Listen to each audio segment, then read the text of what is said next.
Hi everybody, welcome to day 2 of the 7-day retreat challenge. Today we're going to talk about the when and the where of retreats. Yesterday we talked about the why, and now we're taking that next step up. I hope you're hashtagging this everywhere, hashtag 7-day retreat challenge. We really want to start getting out there that you're doing retreats. You might post it and hashtag on your own business page, on your personal page, on some of the groups you're in, and also on our page, so the Retreat Specialist Mastermind page. So I'm sure there's loads of conversations going on, lots of discussion, lots of back and forth, which is really awesome, because when you're creating a retreat, it's good to talk to other people who understand. Other people that get that you might be planning for 150 hours and doing 150 hours of work before you even get on the retreat, if not more.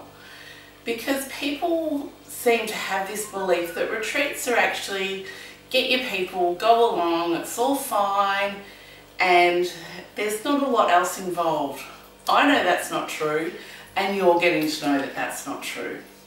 So today, I want to talk about the when and the where. Both of these are really important in your planning.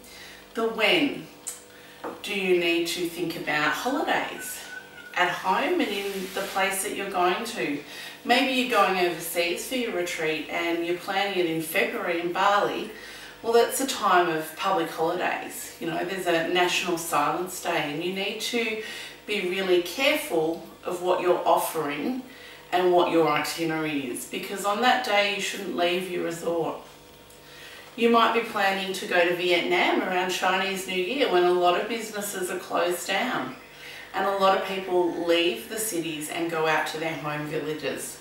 So have a really careful think about when you're going to do it. Think about what suits you, or who you're pitching it to. Are you pitching it to mothers who won't want to be away for Mother's Day or Easter or for other significant events? You know, around November, December, there's lots of school concerts on. So have a really careful think about your client group and when you want to do it. Some of your ideal clients, it wouldn't hurt to ask them, put out a bit of a survey of, if you were going to come on a retreat, what would be the perfect time for you? How long would you like it to be? It's always good to get feedback from them. So next is the where. Also really, really important, especially in today's world where it's such a political climate and there's things going on that are out of our control. So thinking about the where would you like your retreat to be? Where for you is that magical place that takes you away from the ordinary and steps you into the extraordinary? Where is that? Is it somewhere you've been on holidays already? Is it somewhere that you've been and you've just sat there and dreamt about bringing people here and teaching them what you know?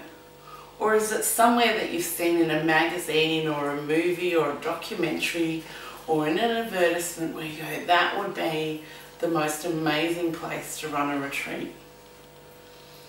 It's really important to think about the accommodation that you're choosing and using a platform to find that accommodation and that perfect place that suits you. I personally use booking.com a lot. That's because a lot of places on that you can pay when you stay. I've heard so many stories of people booking retreat centres and booking hotels and having to pay phenomenal deposits that are non-refundable, and the retreat hasn't worked, or they've only got 3 people instead of 15 people.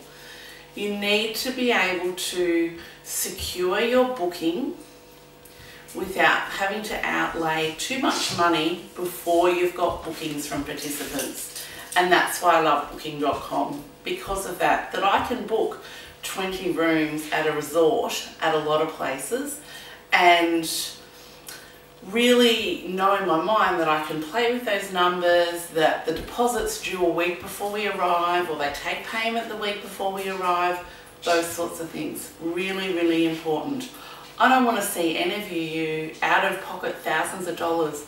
I heard of one woman that was out of pocket $12,000 for accommodation, and there was no refund on her accommodation, and she didn't get the numbers.